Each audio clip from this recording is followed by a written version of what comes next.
So in this video, we're going to discuss about exact differential equation.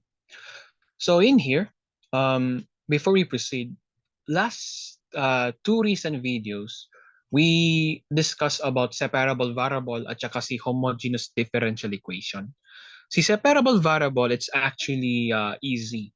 Basta ang magkapares ng variable ay magkadikit-dikit and magkagrupo sa isang side.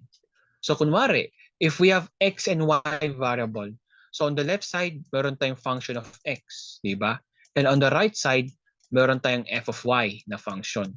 Therefore, ang partner ni f of x ay dx and partner ni f of y ay dy. Okay? So basically, x and x magka-partner, y and y magka-partner. Okay? Pero on each side of the equation lang. Then after that, integrate mo na sila. So basically, that is separable variable. Then for homogeneous differential equation na pang first order, there are two ways to determine if it's homogeneous or not. If naka-fraction si dy all over dx, kumbaga for example, let's just say quantity x minus 3 times dy all over dx minus y is equal to 0. So if ito naka-fraction, all you need to do is to take a look on the right side. So if on the right side, 0 siya, then that means it is homogeneous. Ay, homogeneous na to. Pero what if, let's just say, magkahiwalay si dy at saka si dx. So let's just say, for example, x squared minus y squared. Okay? Sorry, nakalimutan ko. X squared minus y squared times dx plus xy plus y squared. There you go. Yan. So dito naman, all you need to do is to take a look at every degree. And dapat lahat ng degree ng term, lahat ng term ay magkapare-parehas na degree. Kasi if not, then hindi siya homogeneous. For example, ito, second degree to. Ito, si negative y squared, second degree. Dito si x and y. So exponent ni x dito ay 1, exponent ni y dito ay 1. So 1 plus 1, 2. So naka-second degree si xy. And last but not the least, itong si y squared, naka-second degree rin to. Hence, this is homogeneous. Ngayon, paano naman si exact? Okay, like, paano naman siya? Exact differential equation. How would you know if the differential equation is exact? So, yan ang di-discuss natin. So, gamitin natin yung general form noong last video, which is function m of x and y times dx plus n of x and y times dy is equal to 0. So, dito, malalaman mo na ano siya, sabihin natin na, ano ba ulit yun? Malalaman mo na exact siya if yung partial derivative of m in terms of y is equal to the partial derivative of n in terms of x. Okay?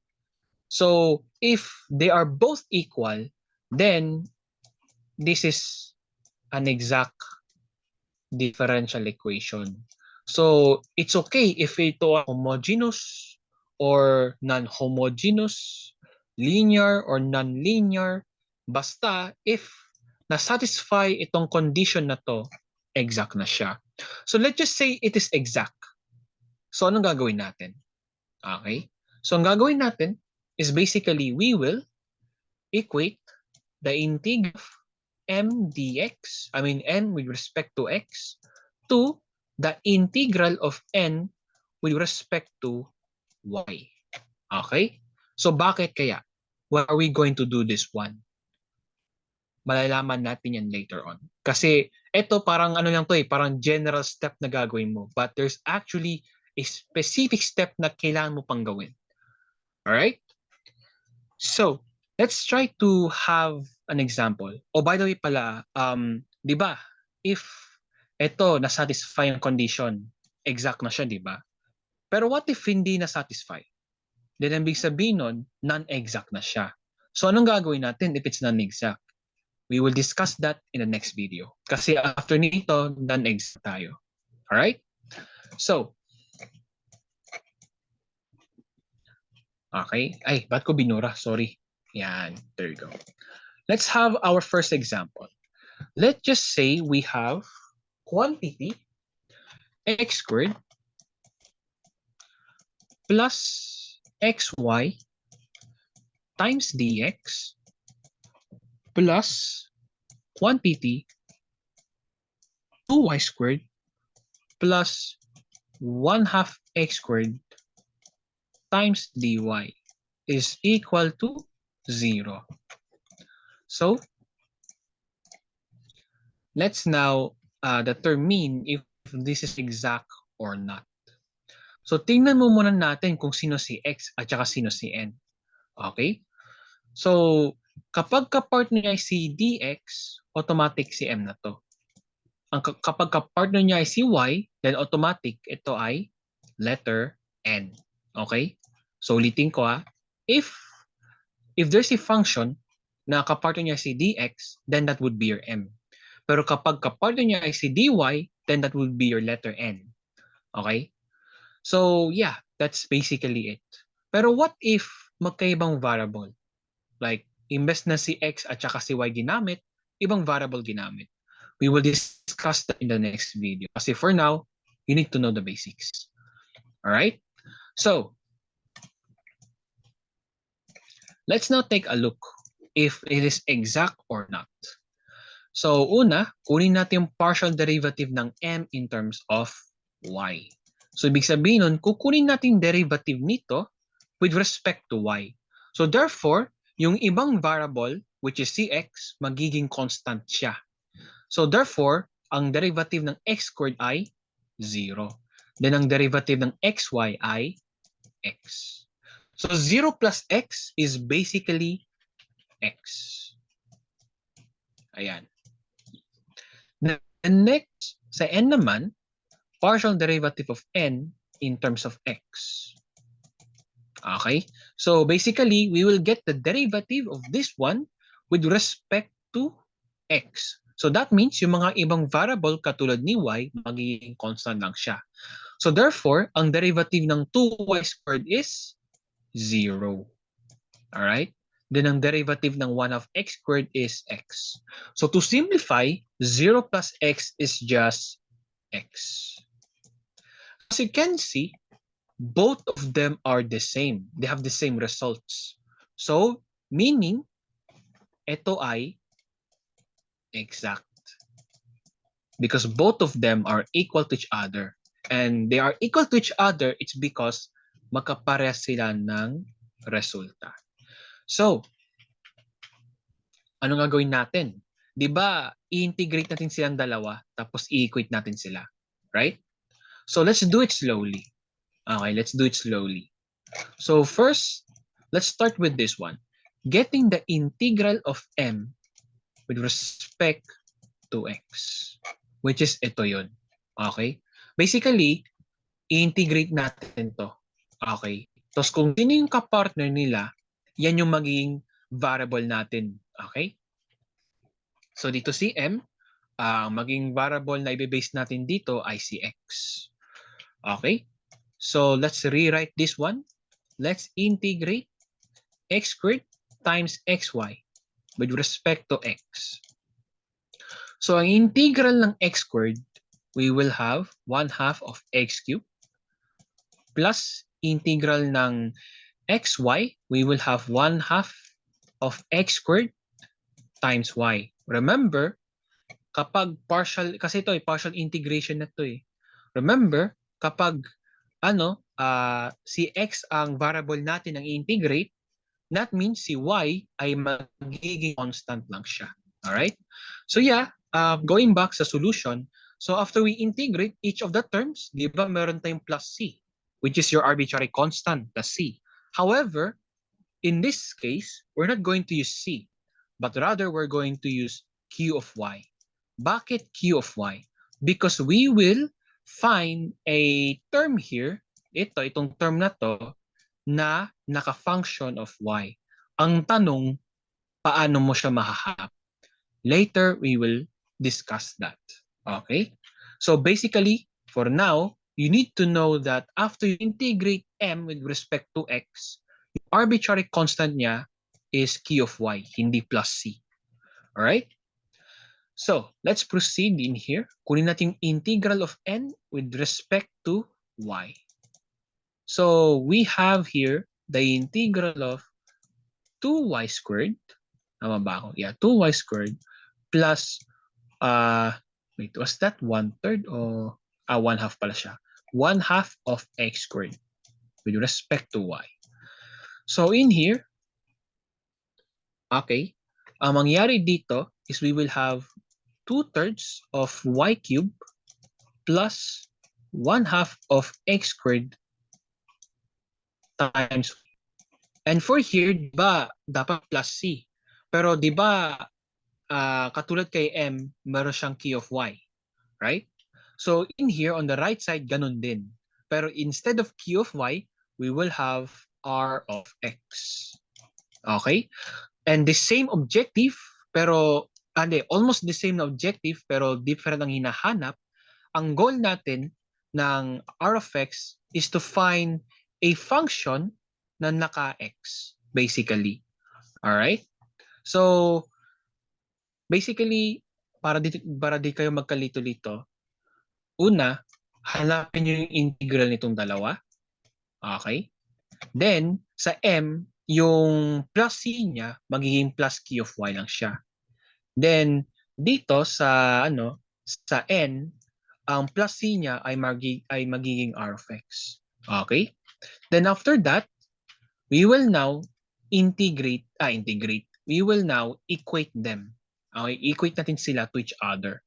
So we have 1/3 of x cubed plus 1/2 of x squared times y plus q of y.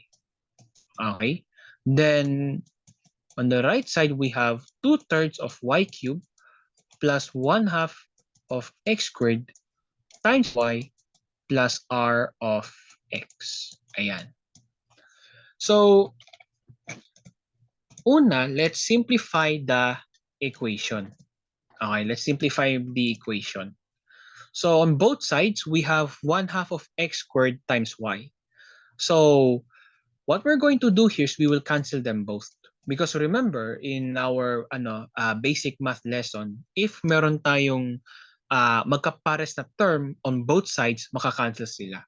So what happens here is we will have on the left side 1/2 tuloy, 1/3 of x cubed plus q of y. Then on the right side, meron tayong 2/3 of y cubed plus r of x. And here, we will find q of y and r of x. Okay? Yun yung purpose kung bakit kailangan natin gawing si q of y as a plus c para kay m, then r of x as a plus c para kay n. Okay? Kasi hahanapin natin yung q of y at saka si r of x. Alright? So, how are we going to find q of y and r of x? You do not need to basically transpose. Actually, no, it's not that it's necessary or you really need to do so, pero hindi mo siya talagang gagawin. Okay? There would be an error if you're going to do that.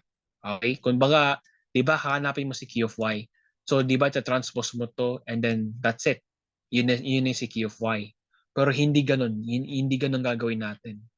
Rather, we're just going to locate. So ito si q of y, di ba? Dito siya on the left side. Ang gagawin mo is, you're going to look on the other side. So since si q of y, nasa left side siya, na yun, ang focus mo ay nasa right side.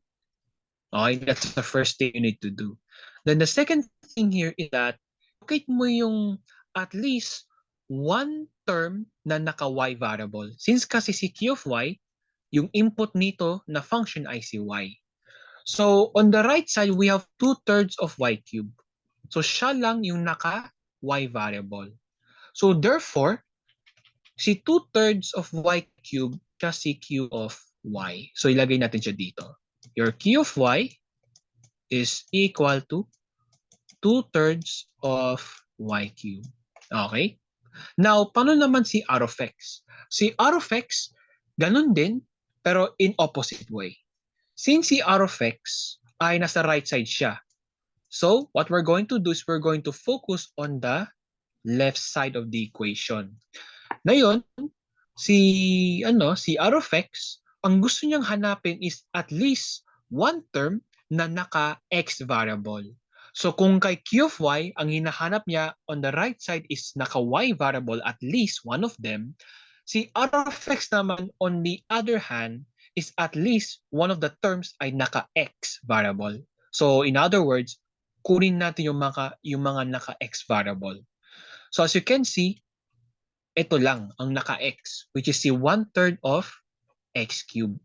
Therefore, siya si r of x. So ilagay natin siya dito. Sorry. Ilagay natin siya dito. R of x is equal to 1/3 of x cubed. Okay na. So ngayon, we found your q of y and your r of x. What's the next thing to do? You're going to substitute them back.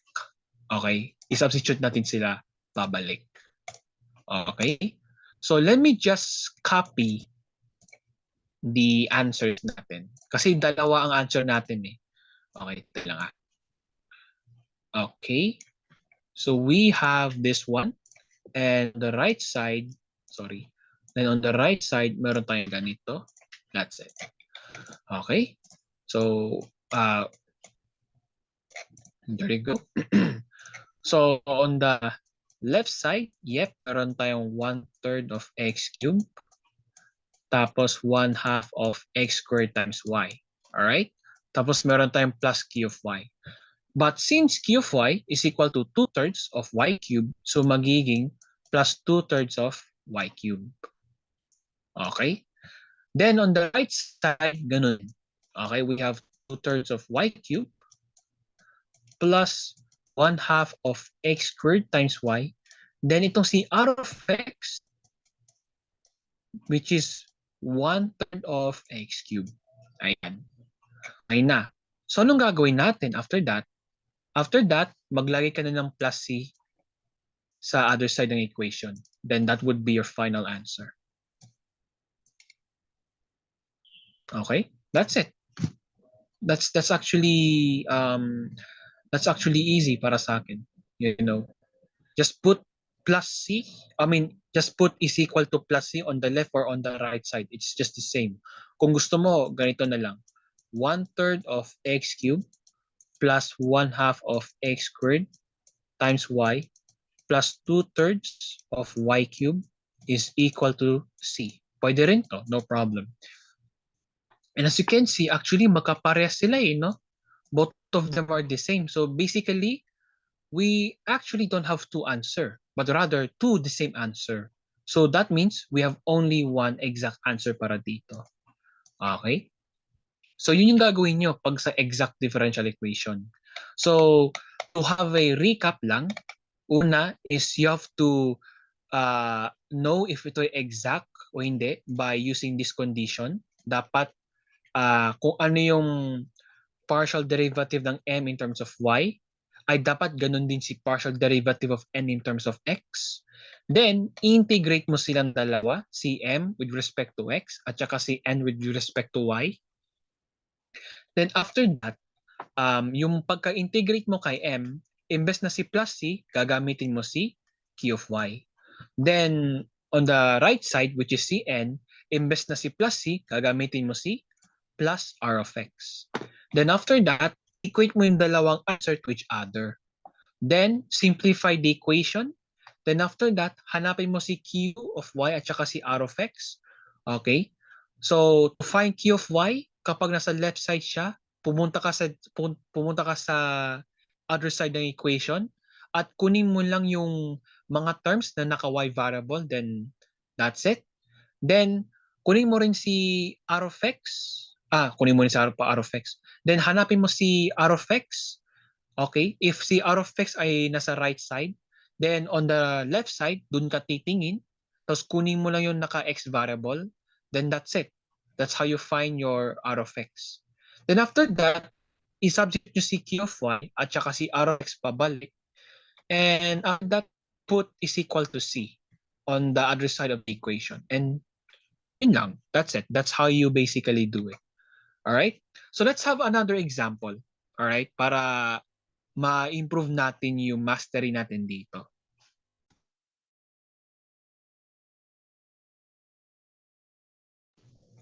So let's just say meron tayong quantity. Ay, wait lang.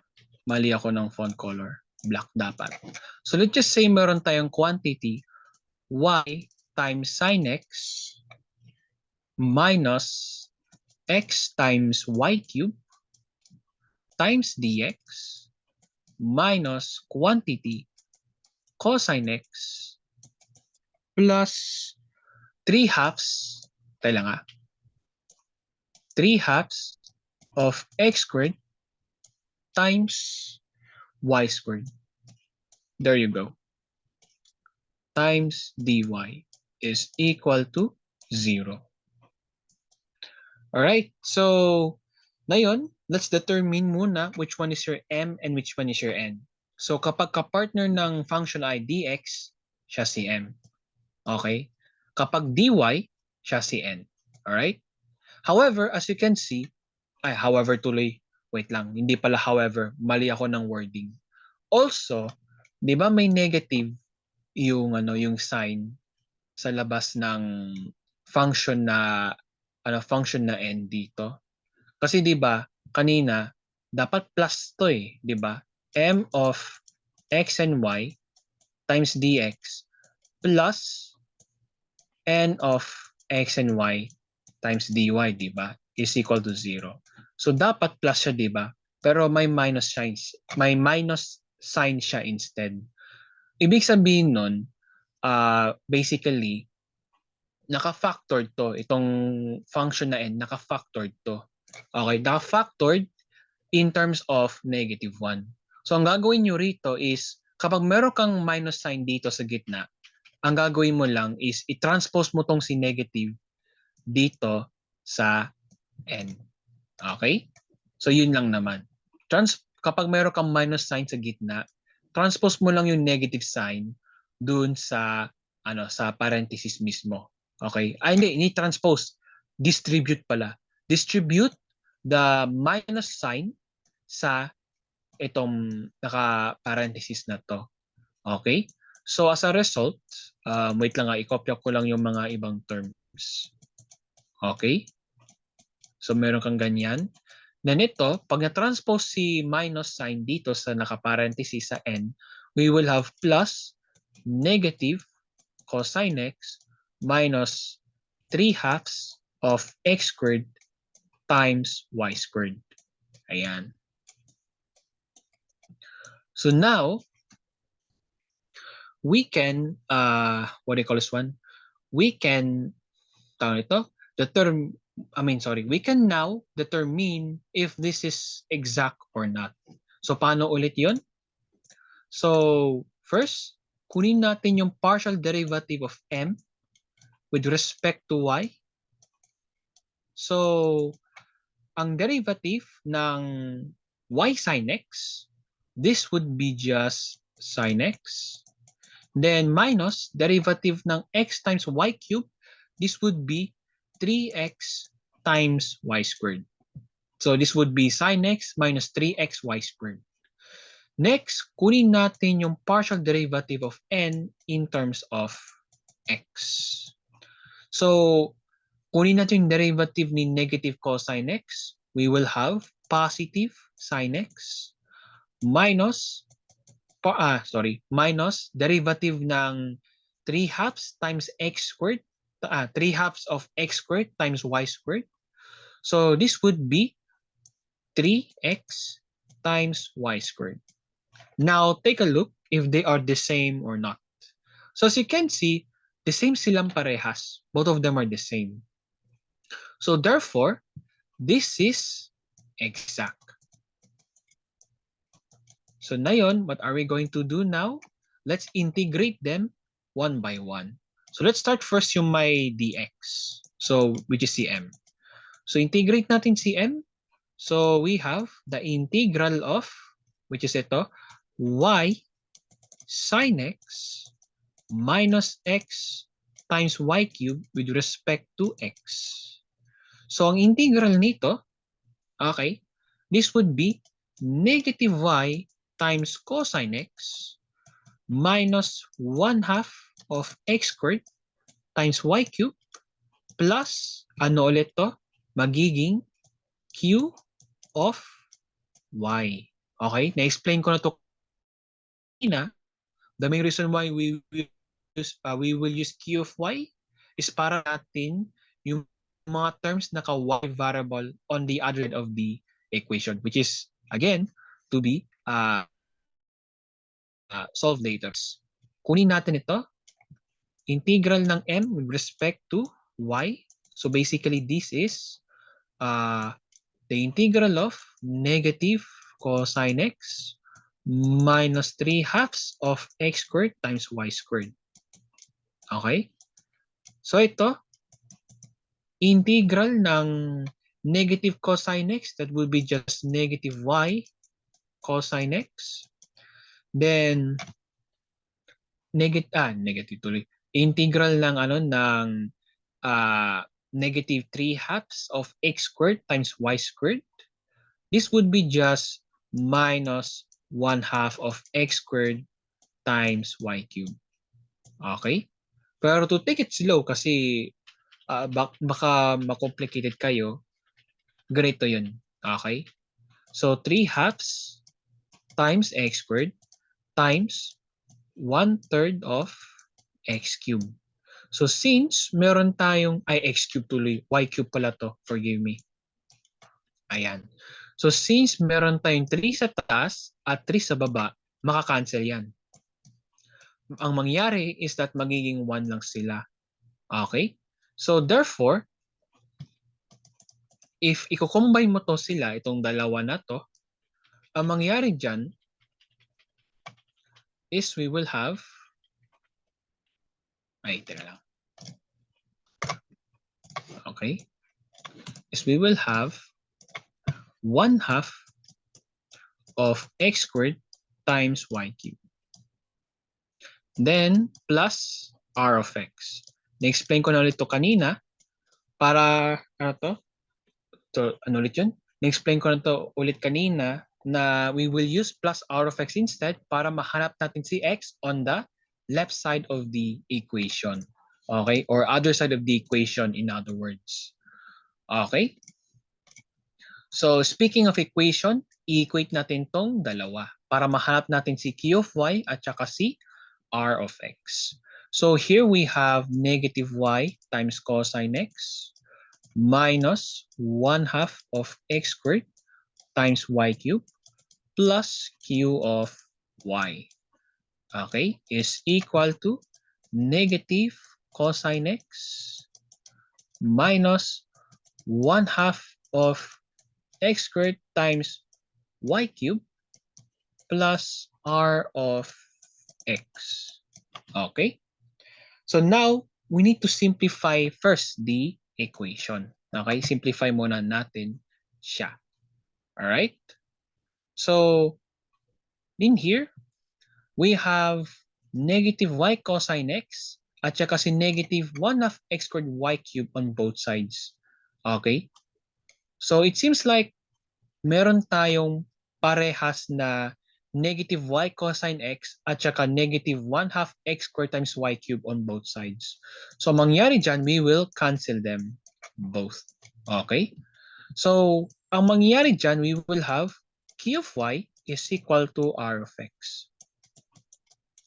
Ngayon, as you can see, parang, how can we find q of y if wala namang y variable dito, di ba? On the right side, right? There is no y variable here.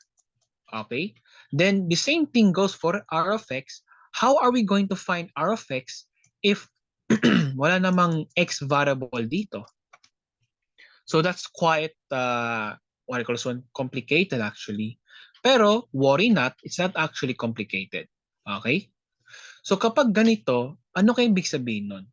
Ibig sabihin nun guys, ang kaparte ni Q of Y is actually 0.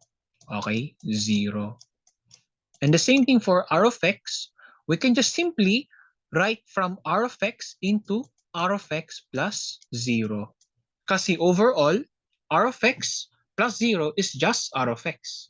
And Q of Y is just the same as 0 plus Q of Y, which is basically tinatawag natin to na ano to, identity property of addition to, if I'm correct. So anyways, going back, so ito, what are we going to do here? Yun, we can now pick kung saan si Q of Y at saka saan si R of X. So di ba andito si Q of Y on the left side. So we're just going to pick at least yung naka-Y variable. However, is this Y variable to you? Itong si 0? The answer is no, di ba? Pero is it considered as a function of Y? The answer is yes. Okay, pwede naman. Okay? Kasi yung mga naka-function, pwede naman sila naka-constant function eh. Actually, pwede naman sila. Kunwari, we have f of x is equal to 3. Okay? Pwede naman to. It's still valid. Okay? Valid pa naman yan. Kasi dito sa function, as you can see, di ba ang input nito ay x. So, dapat x talaga meron dito. Pero you know, yan yung parang limit niya eh. Dapat yung function of x, ibig sabihin nun, ang dapat meron dito ay at most naka-x variable. So, ibig sabihin nun, pwede namang constant actually. Pwede naman pala siya. So, therefore, dito sa Q of y, hindi ka naman makahanap ng y variable. Pero kapag constant, pwede naman. Okay? So, dito, we can have Q of y as 0. Okay? Then on the R of X, ganun din. The same implication lang sa Q of Y. So we will have R of X as 0. Okay? Or basically, para di na tayo magkalito-lito, kapag pansin mo, si Q of Y at saka si R of X lang natitira sa isang equation, then automatic, si Q of Y at saka si R of X is equal to 0. Ngayon, let's now substitute it back sa kanilang integral. So, i-copy ko muna to. Okay, let me copy this one. Wait lang ah. Copy, tapos paste dito. And the same thing here. Copy, tapos paste dito. Ay, sorry. Paste dito. Ano ba yan? Wait lang. Lagay ko dito siya. You know what? I'm just gonna drag it down na lang, which is far better. Okay, dito na lang. Ayan. So, let's now substitute. So dito, si Q of Y, okay, we will have 0. So we will write here as negative y cosine x minus 1/2 of x squared times y cubed plus 0. Or, pwede mo naman siyang mawala yan. Kasi if you're going to add anything by 0, the answer is anything. So basically, kung i-add mo to lahat by 0, the answer is this one. Okay? So the same thing on the right side. Okay, so we have negative y cosine x minus 1/2 of x squared times y cubed tapos plus 0. So ganun din, if you're going to simplify this expression, magiging ganito na yung resulta. Ayan na siya. And after that, do not forget to put plus c on the other side of the equation.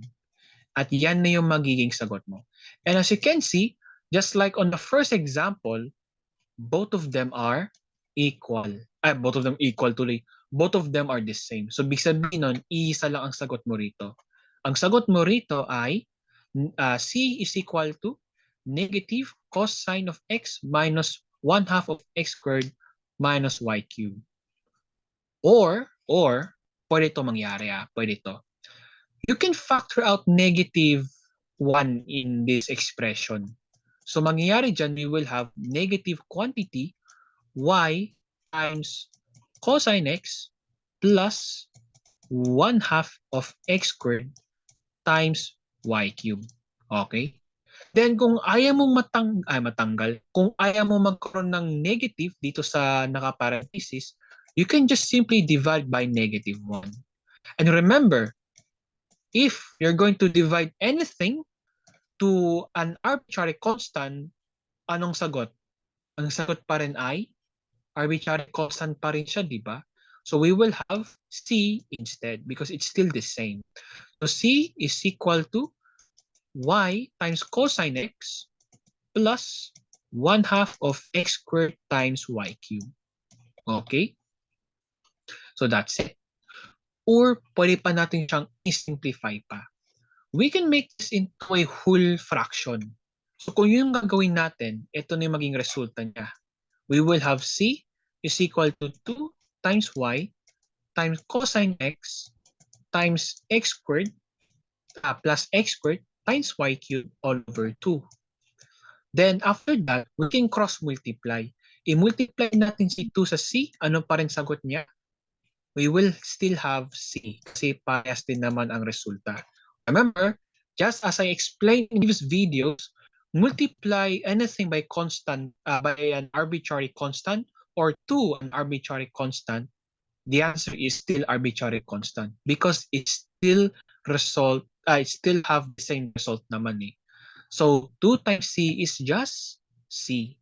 So in here, we will have C is equal to 2y times cosine x plus x squared times y cubed. Okay? Or, pwede pa natin siyang simplify kasi in this expression, 2y cosine x at saka x squared times y cubed are both divisible by y, which is yan yung greatest common factor nila. Hence, we can factor out y here. So we will have y times quantity 2 times cosine x plus x squared times y squared. So ito na yung finalized na answer. O diba? That's it. So you have like two possible answers na tama naman. Either ito, yung naka-square sa taas, which is itong dalawa na to, or yung naka-simplified, which is ito. Okay?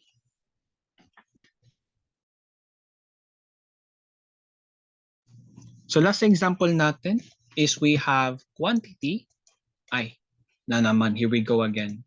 Wrong pen color. So this is supposed to be black. So we have quantity x squared plus 4xy squared minus y times tangent x times dx. Okay? Then, plus quantity, what's this? Y cubed. Okay, y cubed plus 4x squared times y minus ln of secant x times dy is equal to 0.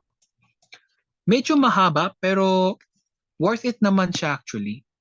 As long as naman na you know how to solve it naman. Alright? So, saan na ba ako? Wait, tama ba to? Y squared. Okay. Anyways.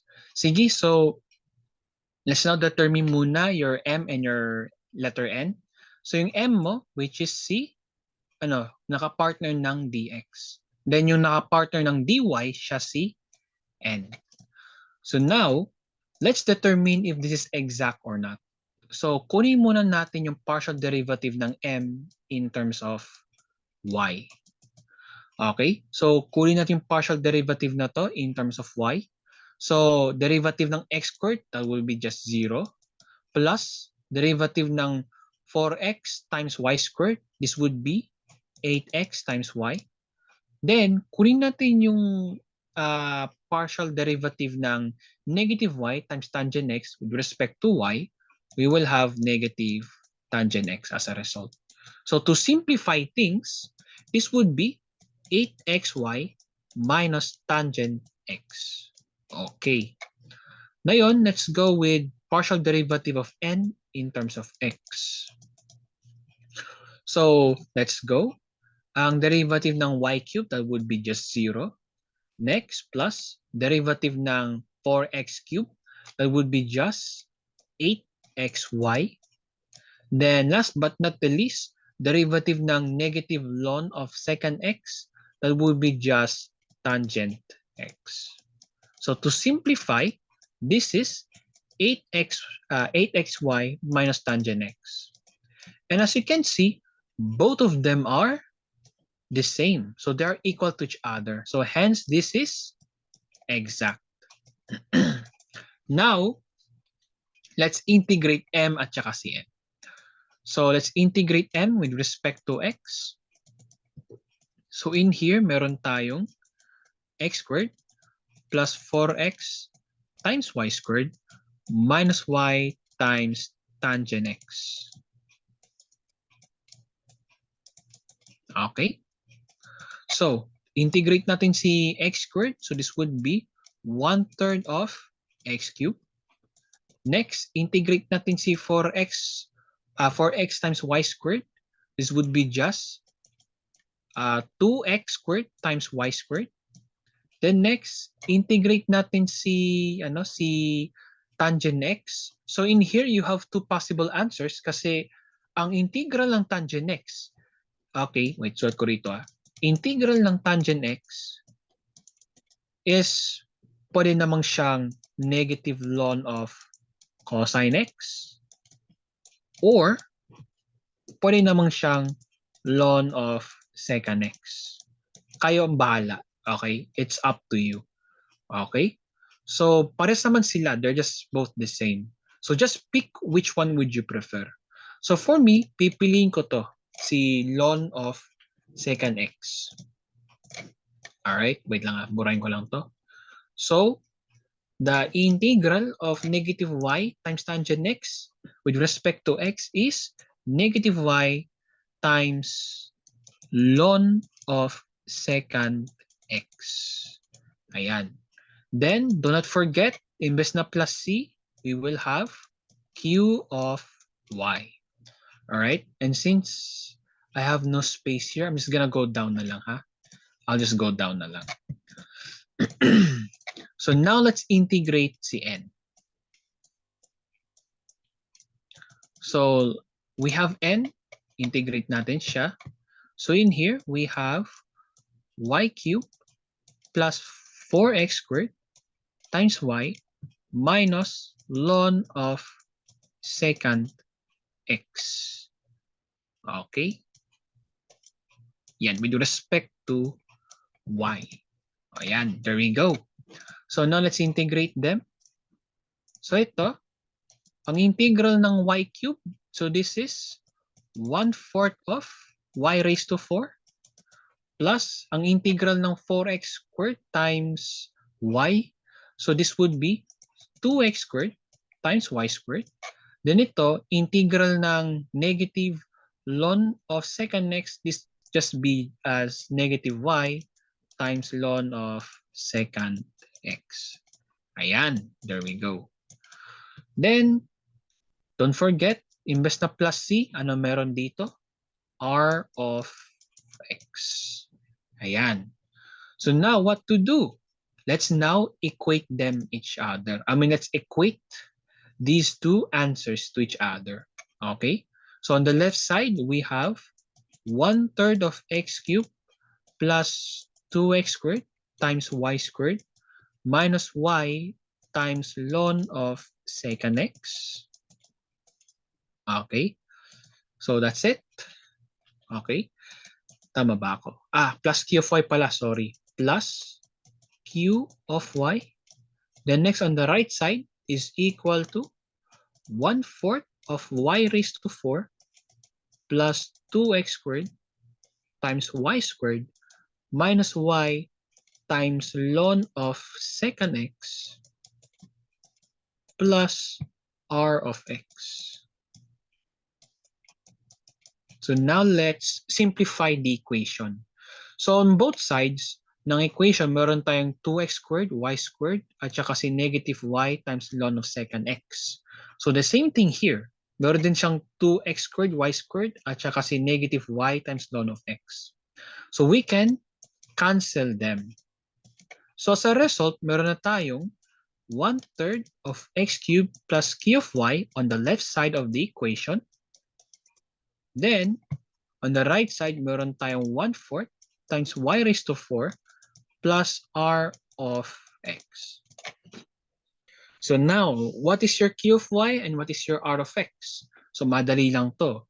Okay? If your q of y is on the left side, then you're going to look on the right side. And hanapin mo lang yung naka y variable dito. So as you can see dito, we have 1/4 times y raised to 4. Okay? So in here, siya ang magiging q of y mo. Ito. So therefore, your q of y here is equal to 1/4 of y raised to 4. Now, paano naman si r of x? Si r of x, ganun din. Okay? Since nasa right side siya, so we will focus on the left side. So we're just going to select at least one term na naka-x variable, which is ito, si 1/3 of x cubed. Hence, your r of x is 1/3 of x cubed. Ayan. So now, we will now substitute everything. Okay? Everything tuloy. We will substitute q of y and r of x sa kanilang sagot dito. So, ilagay natin siya. So, let's copy. Okay? I-copy muna natin to. Let's copy this. Tapos, ilagay natin siya dito. Okay? Then, another one. Copy natin siya. Then, sorry. There you go. Ayan. Tayo lang. That's it. Okay? So, in here, let's substitute back. Since q of y is 1/4 of y raised to 4, so magiging ganito na siya. Plus 1/4 of y raised to 4. Then tong si r of x, magiging ano na to? 1/3 of x cubed. And last but not the least, don't forget to put c on the other side of the equation. At yan lang yung magiging sagot natin dito. Actually, they are just the same, you know.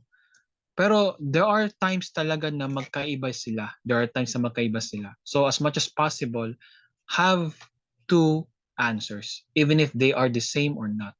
Okay? Magkapares naman sila eh. It's just that magkaiba sila ng positioning.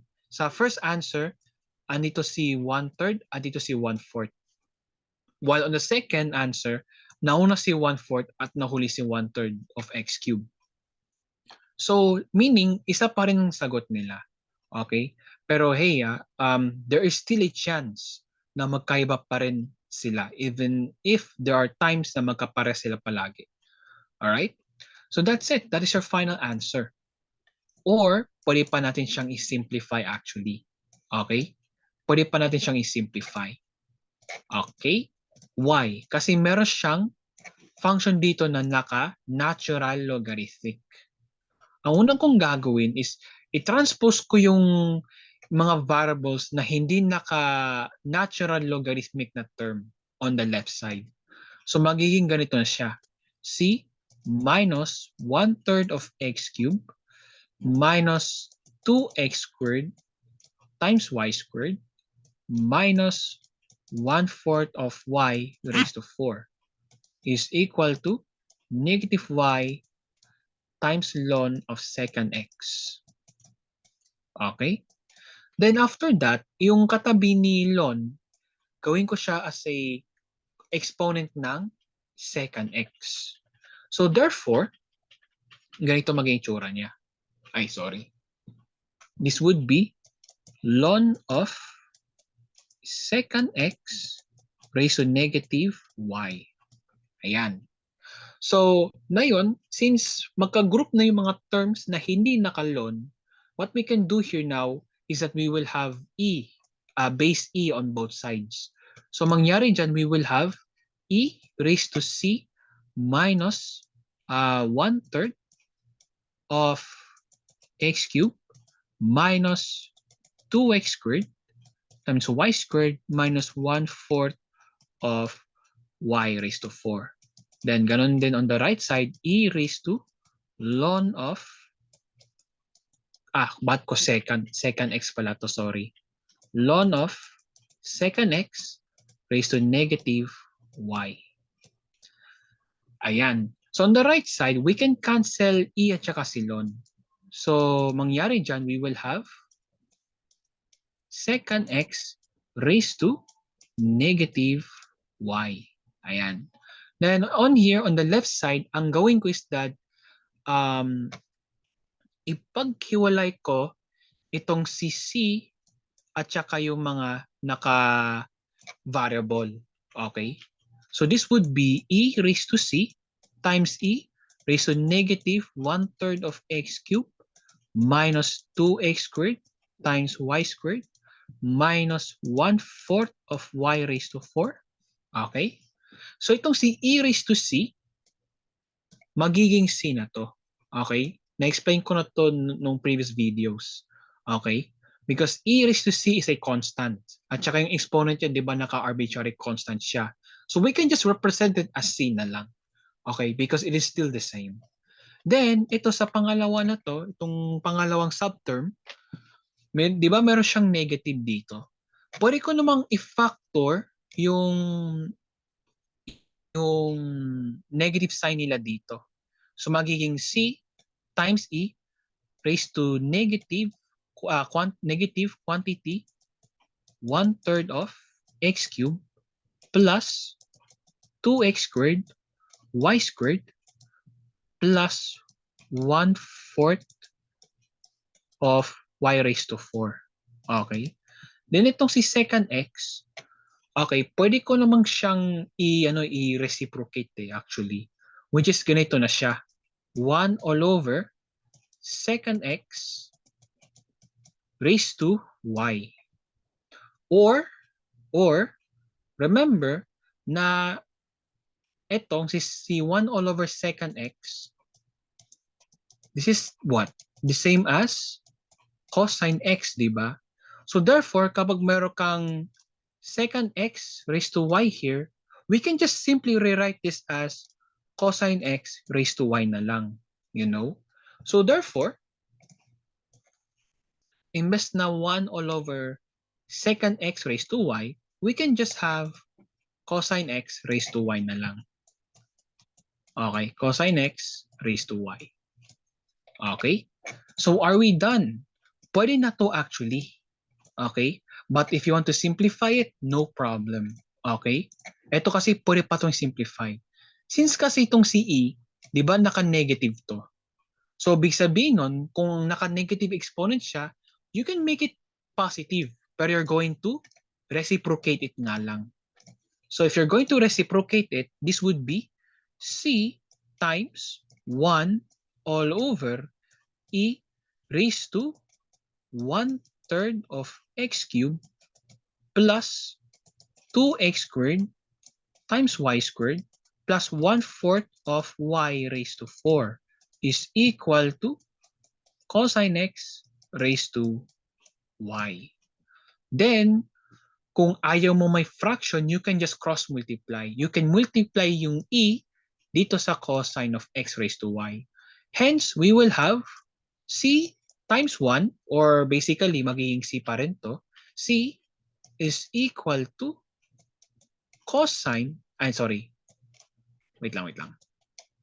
Cosine x raised to y times e raised to 1/3 of x cubed plus 2x squared times y squared plus 1/4 of y raised to 4.